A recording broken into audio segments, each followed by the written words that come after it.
Assalamualaikum murid-murid. Bersama saya lagi Ustazah Aisyah dalam Pendidikan Islam tahun 4, bidang Al-Quran, ayat kefahaman. Sebelum kita memulakan pelajaran, jom sama-sama kita baca doa belajar. Bismillahirrahmanirrahim. Allahumma aftah alaina hikmataka wanshur alaina min khazaini rahmatika ya arhamar rahimin. Wahai Tuhan kami, bukalah ke atas kami hikmahmu dan bentangkan ke atas kami gedung rahmatmu. Wahai Tuhan yang Maha Pengasih. Amin. Jadi murid-murid, seterusnya kita lihat pula apa objektif pembelajaran kita hari ini. Yang pertama, menyatakan pengenalan surah Al-Ikhlas dengan betul selepas diberi penerangan. Yang kedua, murid-murid dapat menyatakan dua tuntutan ayat berdasarkan terjemahan surah Al-Ikhlas dengan betul. Dan yang ketiga, murid-murid dapat menyenaraikan sekurang-kurangnya 3 daripada 7 kepentingan dan kelebihan mengamalkan surah Al-Ikhlas dengan betul selepas sesi penerangan oleh guru. Kita akan belajar tajuk tadabbur surah Al-Ikhlas. Okey murid-murid, cuba tengok soalan matematik yang dilampirkan ni. 0 tambah 1 berapa? 2 tolak 1 berapa? 3 tolak 2 berapa? Jawapannya 1. Jadi, apa kaitan 1 ni dengan yang kita nak belajar hari ni? Sebenarnya 1 ni Ustazah nak melambangkan tentang PDP kita hari ni. Kita nak belajar tentang tadabbur surah Al-Ikhlas di mana ia menceritakan tentang mentauhidkan Allah, iaitu Allah Maha Esa. Allah Maha Esa itu adalah, maksudnya Allah hanya ada satu sahaja, tunggal. Faham? Pembelajaran pertama, pengenalan surah Al-Ikhlas. Tahukah adik-adik, surah Al-Ikhlas merupakan surah Makkiyah yang bermaksud ia diturunkan di Kota Mekah.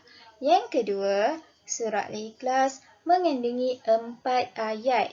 Ia juga merupakan surah yang ke-112 di dalam Al-Quran. Bismillahirrahmanirrahim.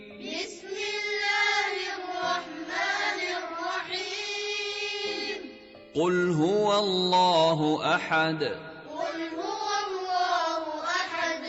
الله الصمد لم يلد ولم يولد ولم يكن له كفوا أحد.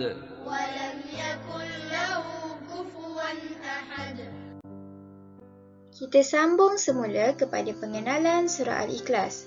Surah ini dikenali sebagai surah Al-Ikhlas kerana ia menegaskan kemurnian tauhid kepada Allah, iaitu pengesaan terhadap Allah. Yang kedua, ia menegaskan bahawa Allah memiliki sifat kesempurnaan. Seterusnya, sesungguhnya tidak ada sesuatu yang menyamai dan menandinginya, iaitu Allah SWT. Dan surah ini juga menceritakan tentang menafikan segala bentuk syirik kepada Allah SWT. Adik-adik, jom kita tengok terjemahan surah Al-Ikhlas. Bismillahirrahmanirrahim. Dengan nama Allah yang Maha Pemurah lagi Maha Mengasihani. Qul huwallahu ahad. Katakanlah, wahai Muhammad, Tuhanku ialah Allah yang Maha Esa. Allahus Samad. Allah yang menjadi tumpuan sekalian makhluk untuk memohon sebarang hajat. Lam yalid wa lam yulad. Ia tidak beranak dan tidak pula diberanakkan. Walam yakul lahu kufuwan ahad. Dan tidak ada sesiapa pun yang setara dengannya. Ini adalah terjemahan keseluruhan surah Al-Ikhlas ayat 1 sehingga ayat 4. Seterusnya, kita akan teruskan lagi sesi pembelajaran dengan melihat kepada tuntutan yang terdapat di dalam surah Al-Ikhlas. Untuk ayat yang pertama dalam surah Al-Ikhlas, kandungannya ialah Islam agama Tauhid, di mana tuntutan yang ingin disampaikan ialah supaya kita meyakini bahawa Allah Maha Esa. Maksudnya, Allah itu tunggal, satu. Yang kedua, sentiasa ikhlas dalam melakukan ibadah. Dan yang ketiga, kita perlulah memperbanyakkan menyebut kalimah La ilaha illallah. Seterusnya, dalam ayat yang kedua pula, kandungannya ialah Allah tempat meminta pertolongan, di mana tuntutannya yang pertama, kita perlulah memohon pertolongan hanya kepada Allah. Maksudnya apa adik-adik? Kita tidak boleh memohon pertolongan kepada benda-benda lain, sebagai contoh kepada pokok, kepada batu, matahari dan sebagainya. Yang kedua, menghindari diri daripada perasaan putus asa. Jadi, kalau adik-adik rasa putus asa, kena ingat balik tuntutan ayat surah Al-Ikhlas. Dan yang ketiga, bersangka baik dengan setiap ketentuan Allah. Tak kiralah kita ditimpa ujian ataupun nikmat, rezeki, kita perlu sentiasa bersangka baik. Dalam ayat yang ketiga pula, kandungannya ialah Allah tidak mempunyai anak dan juga pasangan. Iaitu tuntutan yang ingin disampaikan dalam ayat yang ketiga ialah yang pertama, kita perlu merenung ciptaan Allah dan mengagumi kekuasaannya. Ini menunjukkan bahawa Allah Maha Berkuasa dan Allah Maha Esa. Yang kedua, kita perlu yakin bahawa Allah ni Maha Berkuasa dan tidak perlu kepada pasangan maupun keturunan. Maksudnya Allah seorang-seorang pun, satu pun, tunggal dah cukup. Dan yang ketiga, kita perlu mempelajari ilmu akidah bagi memantapkan keimanan dalam diri. Manakala dalam ayat yang terakhir, surah Al-Ikhlas iaitu ayat yang keempat, kandungan yang terdapat ialah Allah tidak serupa sama sekali dengan mana-mana makhluk. Jadi tuntutannya dalam surah ni, dalam ayat yang keempat ini, kita perlulah yang pertama, yakin, iaitu meyakini Allah memiliki sifat kesempurnaan daripada segala kekurangan. Maksudnya tiada satu pun cacat celah yang ada pada Allah. Semuanya sempurna. Yang kedua, kita perlu bersyukur atas nikmat kurniaan Allah. Dan yang ketiga, kita perlu menginsafi akan kelemahan diri kita supaya kita sedar bahawasanya kita ni manusia penuh dengan kelemahan dan kekurangan.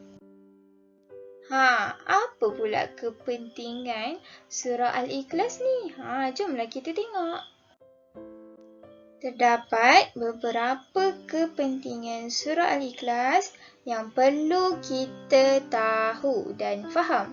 Iaitu yang pertama, kita perlulah menguatkan kepentingan pegangan akidah ni kepada keesaan Allah dengan kita percaya bahawa Allah itu Esa, satu. Yang kedua, menghindarkan diri daripada perbuatan syirik. Perbuatan syirik itu apa? Perbuatan syirik tu maksudnya kita menyekutukan Allah, di mana kita percaya ada Tuhan lain selain Allah. Yang ketiga, kita perlulah sentiasa berdoa kepada Allah dalam apa jua situasi, sama ada susah, senang dan sebagainya. Yang keempat pula, kalau kita baca surah Al-Ikhlas ni, satu kali sahaja bacaan surah Al-Ikhlas menyamai kita membaca 1/3 Al-Quran. Banyak tak? Banyak kan? Jadi jangan tinggalkan peluang untuk kita baca surah Al-Ikhlas setiap hari. Kepentingan yang kelima pula, kalau kita membaca surah Al-Ikhlas ni, ganjaran syurga kepada yang mengamalkannya. Maksudnya apa? Kalau kita sentiasa baca, kita akan diberikan ganjaran syurga. Nak tak? Kalau nak, kena baca. Seterusnya, diampunkan dosa oleh Allah. Dan yang terakhir, dapat membentuk kepribadian kita sebagai seorang Muslim. Jadi adik-adik, kita dah pun sampai kepada penghujung pembelajaran kita. Jadi, apakah rumusan kepada semua pembelajaran kita? Boleh bagi tahu? Sebagai rumusan, kita perlulah yakin bahawasanya Allah itu Maha Esa. Macam yang kita dah belajar sebelum ni, betul tak? Dan kita juga perlulah meminta pertolongan hanya kepada Allah dengan berdoa. Selain itu, apa lagi? Kita boleh berusaha, ikhtiar dan juga tawakal. Dan adik-adik semua, jangan lupa ya, baca surah Al-Ikhlas ni setiap hari. Jadi, Ustazah harap adik-adik semua faham tentang pembelajaran kita pada hari ini, iaitu berkenaan dengan tadabbur surah Al-Ikhlas. So, jangan lupa jawab latihan yang dah ada Ustazah bagi dekat dalam modul, okey? Lepas tu, latihan tu nanti hantar pada Ustazah, okey? Okey, sampai di sini sahaja untuk hari ini. Kalau ada apa-apa soalan yang adik-adik tak faham, bolehlah PM Ustazah, okey? Jumpa lagi. Assalamualaikum.